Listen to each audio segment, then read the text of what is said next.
The opinions expressed in the video you are about to see are solely those of BoatTest.com and its test captain.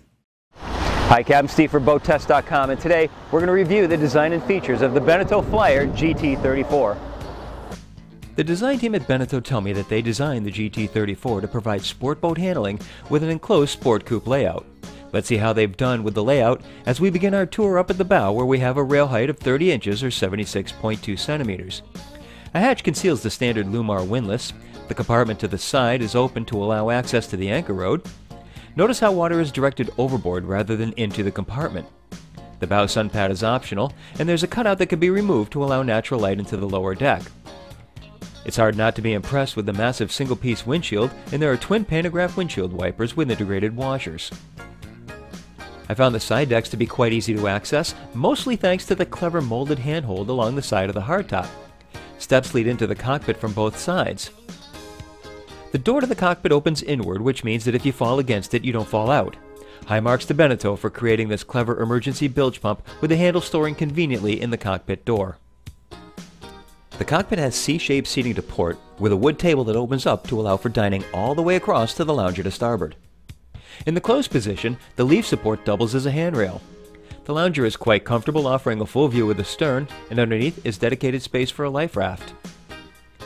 A hatch under the table is accessed by releasing the two latches and pushing on the table to open.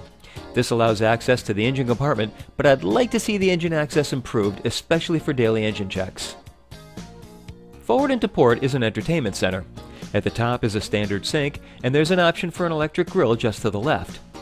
Below is a space that I found to be large enough for a carry-on cooler, and to the left of that was an optional 42-liter refrigerator. The helm was nicely laid out with both analog gauges and Volvo Penta's EVC displays. An angled panel lies below the upper gauges for holding stuff. Rocker switches are to the left, absent a blower switch on our test boat. An optional Simrad nav display was in the center and interconnected with the VHF AIS. The controls fell naturally to my hand, and I really appreciated the optional bow thruster when I was backing into a slip against a 2-knot cross current. The height of the controls really lend themselves nicely to facing aft. Engine shutoffs and fire extinguisher dischargers are just behind. The double wide helm seat has a flip-up bolster, and a convenient footrest is below.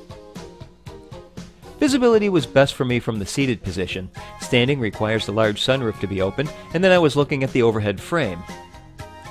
Ventilation was outstanding with two opening side windows. The companionway was surrounded by smoked glass that did a nice job of adding light to the lower deck. A hatch to port opened to the head to supplement its hull side port light. The hatch has a privacy curtain as well. As we step down below, immediately to port is a wet head. It features the overhead hatch with privacy screen that we just saw and an opening port light. The sink is a basin type on top of the counter, which adds to the storage underneath. A pull-up sprayer allows showering, and there's ample storage all around. Forward is a settee with a high-low table that naturally converts to a berth. The two hull side windows lie ahead of the opening berths. LED reading lights are fully forward on wood trim accents. Above is the overhead hatch that can be exposed in the sun pad. The decking is marine-grade wood laminate, and you can opt for either an oak or mahogany finish. The table is beautifully finished and has a subtle raised edge.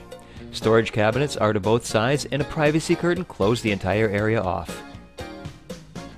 The galley has storage cabinets above that are large enough to accommodate full-size dinner plates. There's storage for your smaller items beneath the opening port light. A single basin stainless steel sink and 2-burner stove are recessed into the counter, and I noticed raised edges to the counter as well. Below is another storage compartment and the refrigerator. A privacy door just aft allows seclusion to the aft stateroom. It would be nice to have a magnetic latch to keep the door open. I found the berth to be surprisingly large and roomy, even allowing me to sit up with 3 feet 5 inches or just over 1 meter of overhead space above the berth. There are bookshelves and a hanging locker for storage. Opening port lights add light and ventilation. In my opinion, Beneteau has created a very functional and roomy sport coupe design with the Flyer GT34, and I found her to be roomy and spacious for her size. That's our full features walkthrough of the Beneteau Flyer GT34. For BoatTest.com, I'm Captain Steve. We'll see you on the water.